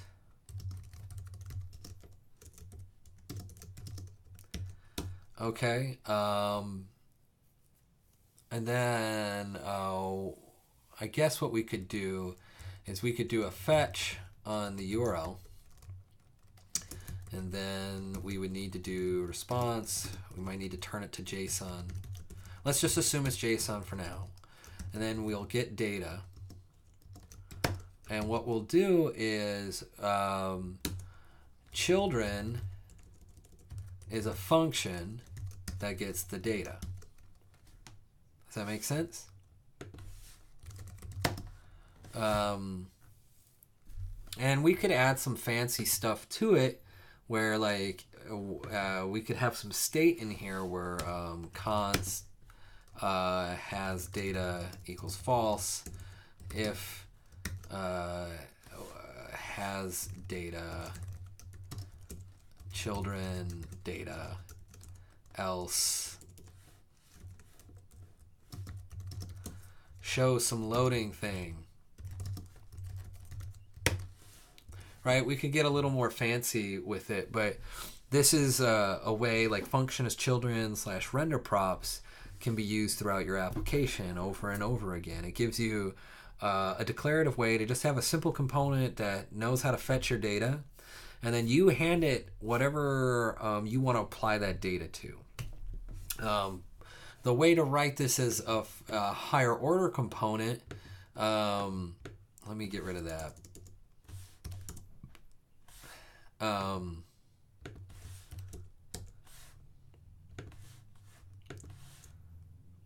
In fact, we could probably write it like that.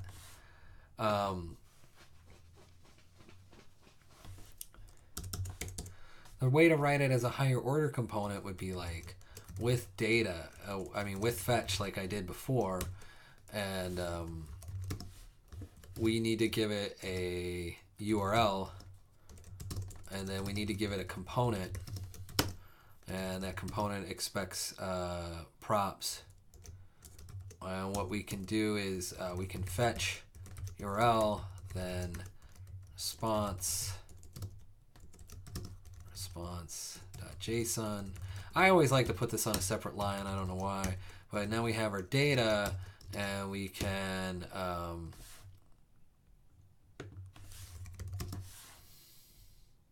sorry, I just realized a bug.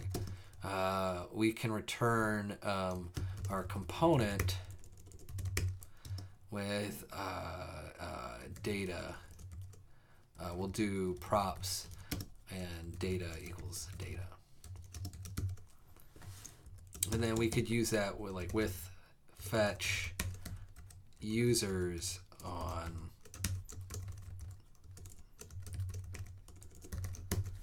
like something like that. Whereas this one would get used colon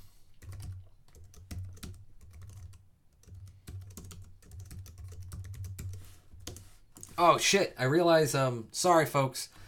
It just don't you guys gotta tell me when I'm covering up my own code with my face. I'm sorry. That's hilarious. Okay. You would do it this way, right?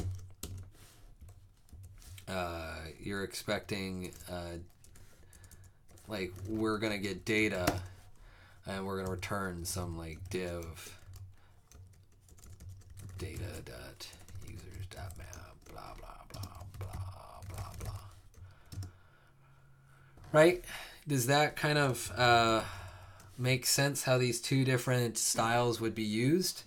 Like down here we would have to have like a const users list that's expecting data.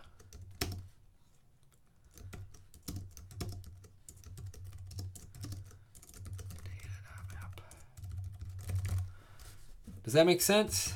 Give me some +1s if I'm making some sense between like how these two different patterns can be used basically the same way.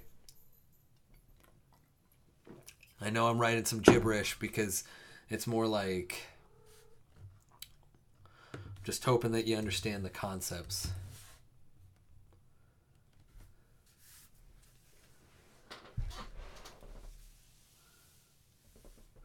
So, Kill Another asks, any libs looking to provide hawks for use? Absolutely. That's what I shared a little earlier. Check out, I mean it, check it out, Recompose. by ACD Light. Andrew Clark, he works over at Facebook. This is a whole a slew of higher order components. Let's just look at the API really quick. I actually think I might still have it saved. Do I have it saved? No, I don't appear to have it saved. Docs, API. You can just see all the, these are all the higher order components it already has. Map props, with props, props on chain, blah, blah, blah, blah, blah. It has so many of them. So these are great. Please check this out. I've definitely used it. It's a lot of fun. And it kind of goes through how each of them are used. And if you're really looking for some extra knowledge on how to use higher order components, I recommend checking out Tim Kinberg's Egghead IO series on Recompose. See if I can find it. Yes.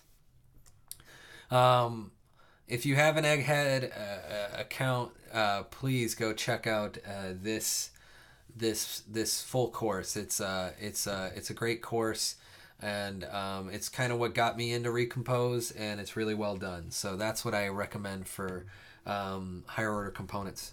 You can also make your own higher order component library and share it with the world. Think about that. That'd be cool. It'd be dope.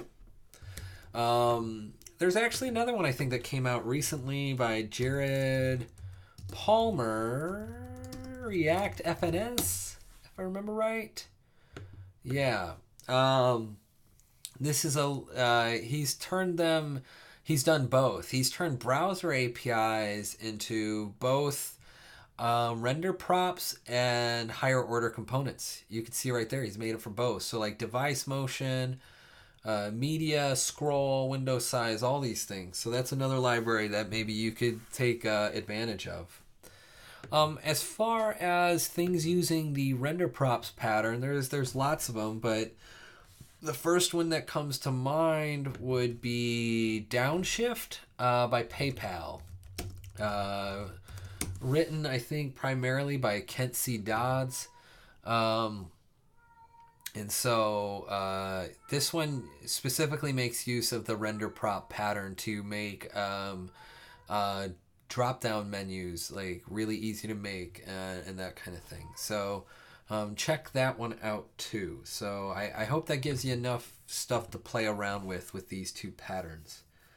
All right, so we've covered both of them. I think maybe I can cover them in some slightly better detail or even further detail in the future, but I do think it really I think I've covered them pretty well of how to use them. I think I'm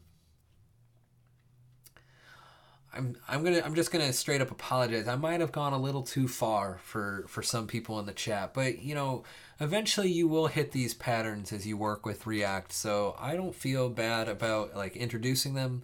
It's okay to be a little lost with them. They are definitely advanced patterns, and you can go a long ways without needing to do these. In fact, it might be worth having a small discussion over the fact that you don't always have to like dry up your code immediately. Sometimes it's helpful to write enough code to even let patterns start to emerge. You don't need to always like prematurely optimize or make things incredibly reusable, because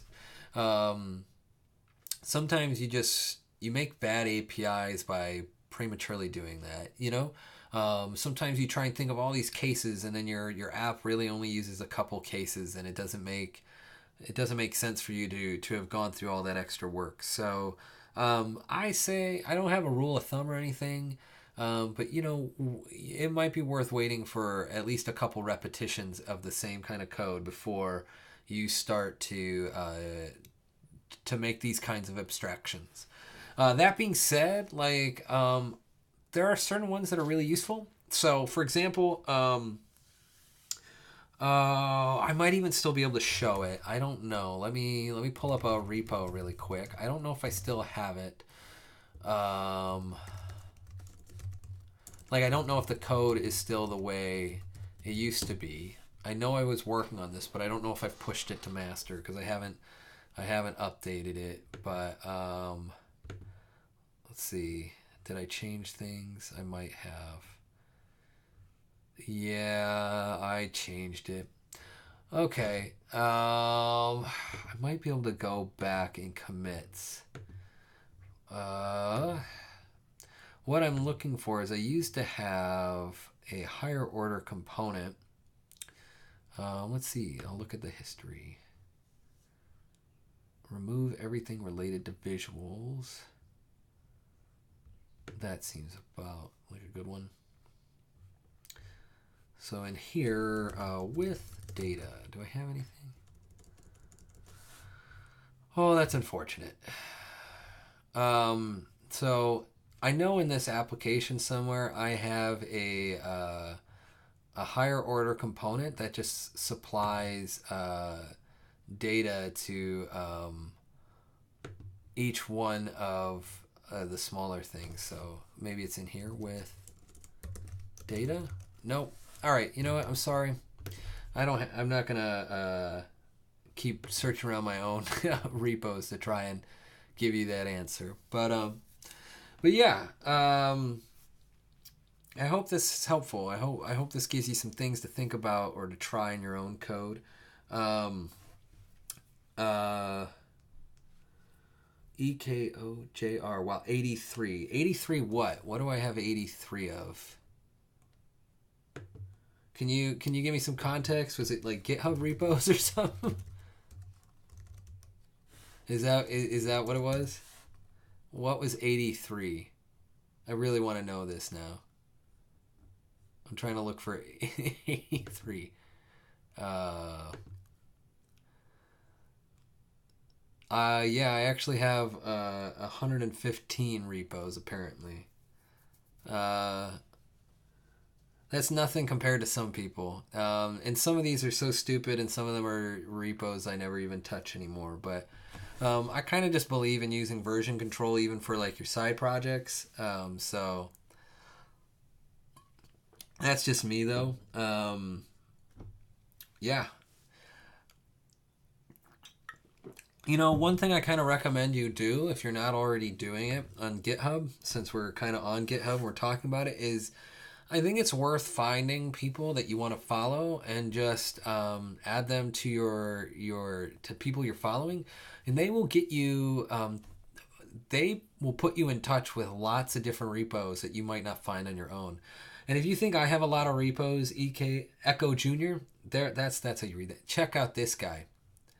Cinder Sortius is prolific, almost 1,000 repos. He's written some of the most used repos in the world. This guy is he's my hero. I'll never write that many. I don't even think I will ever try. But yeah, I recommend finding some good people to follow. There's Kent C. Dodds. I mentioned him earlier. And you can even see this Dan Abramov stars PayPal downshift just a day ago. So, yeah, I recommend doing that. It's a great way to get exposure to projects that you might not come across yourself. It's kind of how I got exposure to this one. So, yeah, all right. So it's 9 o'clock. I've been doing this for about 2 hours. I'm going to wrap it up here shortly. My wife is coming home. I'm excited to spend some time with her and wrap up the day. But I want to give y'all a couple minutes, maybe 5-10 minutes to shoot me whatever questions you might have in the chat. And yeah, I will re-inform everybody who is watching, who maybe missed the beginning. I had some good news last week. I got to launch my podcast. I launched this podcast called Second Career Devs. Some of you might know this is actually my second career. My first career was as a pastor. I have a master's in theology and was a pastor for a number of years, and then I taught myself how to code and changed my life. And I just thought, I'm not the only one. There are plenty of people out there with some really amazing and great stories. And so I wanted to start this podcast. and we had our first episode just last week. And you can find us on iTunes, and I would love it if you subscribed and checked it out and tell me what you thought of it. Echo Jr. asks, do you have any jobs for other devs? I unfortunately do not. My team is hiring a Ruby dev, but we already have like all our candidates. I think I'm giving one more interview tomorrow, and I think we're going to make a decision based on some of those candidates. But you can always look at you can always go to fastly.com and check out what careers are available if you were looking to join Fastly. We use Ember. We don't use React on our front end team. Not yet. Maybe someday. I doubt it, but maybe. I'm praying, hoping. But I don't have anything off the top of my head for you. Sorry. But if you're looking for jobs advice, I always recommend people come check out Reactiflux's jobs advice channel. I hang out in there all the time, and I help out people and do that kind of thing. So, sounds like you are kind of a back-endy, WordPressy person. I haven't worked in those in quite some time, so I don't know that I have tons of advice for you. If you have you started getting into Laravel? I know that's really big right now, and Laravel, that community is really big into Vue as their front end library. So maybe there's a way to take your PHP skills and transfer them to like learning Laravel, and maybe finding some opportunities that way. That's the best I can think of on off the top of my head. Some other news to share with y'all while y'all gather up your while y'all gather up your questions is I'll be giving my first conference talk in a couple weeks at Google Developers Group DevFest Silicon Valley. I'm really excited to do that. I'm going to be talking about functional programming. My talk is called Just Enough Functional Programming to Be a Danger to Yourself and Your Coworkers. So kind of some of the stuff I was talking about tonight covers everything from like higher order functions to purity to currying and partial application and composition and all these fancy words, but I'm trying to make it focused on like data manipulation and testing and reusability and that kind of thing. So really excited about that. Excited to get down to the Bay Area again for just a few days. I think I'm going to get to hang out with some of my pals at Netflix. Really fun to get to spend time with them. Some of the people on the Front End Happy Hour podcast. If you've never checked that out, you need to. You need to check out their podcast. It's so much fun. I've gotten to know a bunch of the people on the show: Ryan, Jem, Brian, Sarah. Actually, both Sarahs that were on the show. No, I'm sorry, mixing up some names. Sarah Fetterman, who used to be on the show, Stacy London, who is on the show, mixed up some names. My bad. So bad. I'm sorry. But yeah, you should check this out if you haven't before. It's really good podcast and fun people. Echo Jr. asks, do you cover design patterns? I'm not entirely certain what you might mean by design, because to me that's a bit of a loaded word. If you're talking about like actual like designing the aesthetics of a website, I don't consider myself much of a designer. I don't have that kind of patience and the diligence needed to like really care. To some degree, I care about things like colors and stuff, but okay, he's talking about like object-oriented programming design patterns. So in my talk, I don't. I'm just giving them enough functional programming to even get started. I'm not really comparing like inheritance versus composition. So no, I don't really cover that. A really great video that covers it though, that I recommend to everyone, is fun function composition versus inheritance, and go find this video. I think I've watched it like 3 or 4 times now. MPJ, or Matthias is his name, is a pretty good teacher, and I think this video does a really great job of kind of exploring inheritance patterns, which object-oriented programming is more about like what things are, and compositional programming, functional programming is more about like what do things do. And it's kind of about that. So I would check that out if you're looking for something to kind of compare the two.